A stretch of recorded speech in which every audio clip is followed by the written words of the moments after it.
Sexto Congresso Brasileiro de Missões em Caldas Novas, Goiás. Desta vez estou na companhia de uma escritora da APMT. Ela escreveu um livro, é a Mônica de Mesquita, a missionária de base, e escreveu um livro que foi lançado agora no Congresso, Missionários e Recursos. Nós vamos falar do livro, mas primeiro nós vamos conhecer um pouquinho a Mônica. Tudo bem, Mônica? Tudo bem.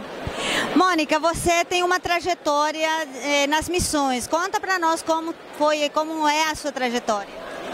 Bom, Emma, nós fomos para missões no ano de 1992 e ficamos servindo na missão Asas de Socorro por 9 anos. Até o final do ano 2000 estivemos ali servindo no Ministério de Base, na base da missão que era na cidade de Anápolis, em Goiás.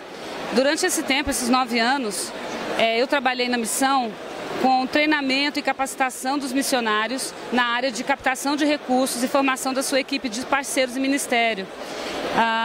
Tínhamos ali dezenas de casais, missionários solteiros também, candidatos que estavam chegando para se filiar à missão, e eles então recebiam um curso intensivo nessa área, que era ministrado por mim, e depois eu ficava acompanhando esses missionários e esses candidatos no período em que eles estavam formando as suas equipes, em todas as partes, na confecção de suas cartas, nas suas visitas às igrejas, na preparação de seus projetos, tudo que implica essa área de captação de recursos. Eu tinha uma função de coordenar esses missionários nessa área.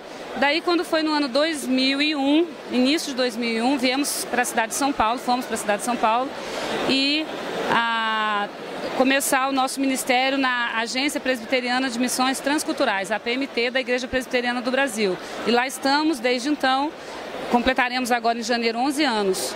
Então, foram 9 anos numa missão interdenominacional, agora 11 anos numa missão 11 anos numa missão denominacional. E pudemos ter experiência nesses dois modelos diferentes de missão transcultural.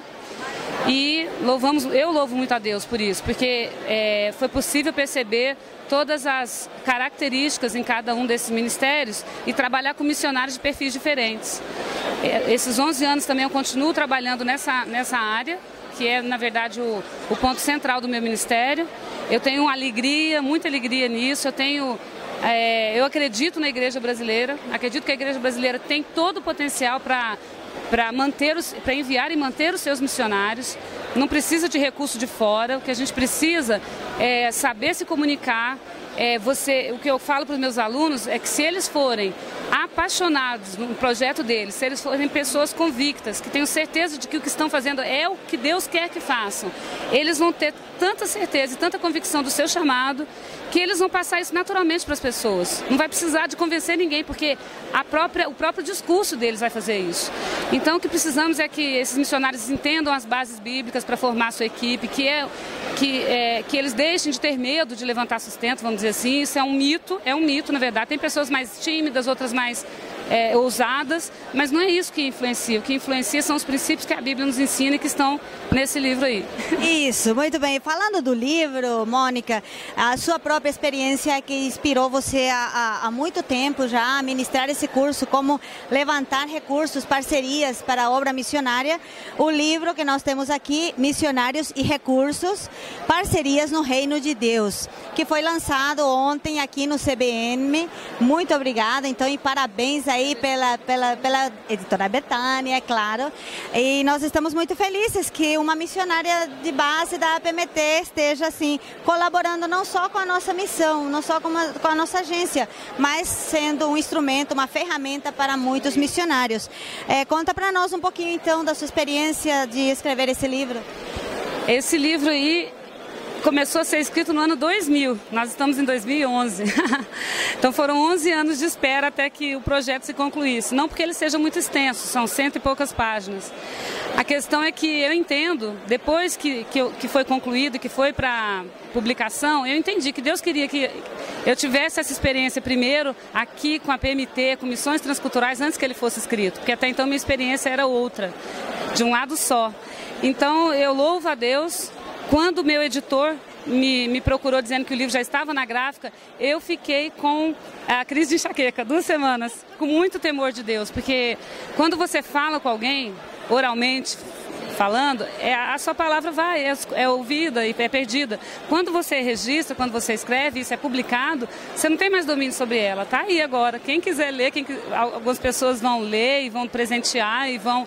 Isso fica registrado. Então eu fiquei com muito temor mesmo. Senhor, tem misericórdia de mim, porque que responsabilidade você escrever em nome dele e para o povo dele. É muita responsabilidade, né? É a minha primeira experiência nesse sentido. Eu já escrevi artigos para revista e tudo, mas livro não. Então, o meu desejo é que esse livro esteja nas mãos dos missionários brasileiros, que cada um tenha esse livro para perceber todas essas orientações, para compartilhar das experiências que eu tive e que outros ao meu redor tiveram, e para principalmente conhecer o que a Bíblia diz, o que a história diz, o que os missionários do passado fizeram, os modelos da história, e que realmente seja um instrumento para tirar esse mito. O missionário entenda que levantar recursos não é dar pausa no ministério, não é parar de fazer missões. Faz parte do seu ministério, está interligado. O missionário vai ficar a vida inteira se relacionando com pessoas. O missionário que pensa que vai ter um salário de uma igreja só e que não quer visitar ninguém, que não quer fazer nada, a não ser mandar uma cartinha para a sua própria igreja, esse modelo não é bíblico, na verdade, né? E o dia que essa igreja muda a liderança, ele perde o sustento, ele volta do campo e ele fica frustrado pro resto da vida. Não é assim que as coisas funcionam. Precisa estudar, precisa saber o que a Bíblia diz sobre esse assunto, precisa se preparar, precisa ter apresentações bem preparadas, escrever cartas bem escritas, são princípios fundamentais. E essas dicas a gente encontra todas elas nesse livro? Isso. Aí no fim, eu falei que foram 11 anos, por quê? Eu comecei no ano 2000, dei uma pausa lá para 2003, 2004, parei completamente, fui fazer um monte de outras coisas e finalmente nos últimos 2 anos eu retomei. E pela graça de Deus, né, está sendo lançado. E a pessoa que quiser adquirir esse livro, como é que faz? Onde ele está sendo distribuído? Bom, as 2 maneiras mais fáceis seriam ou na base da PMT, na cidade de São Paulo. O nosso e-mail é apmt@apmt.org.br, ou então diretamente com a editora Betânia pelo site da editora. Muito obrigada, Mônica, muito obrigada pela sua participação também do nosso programa, porque a APMT ela está de olho no mundo.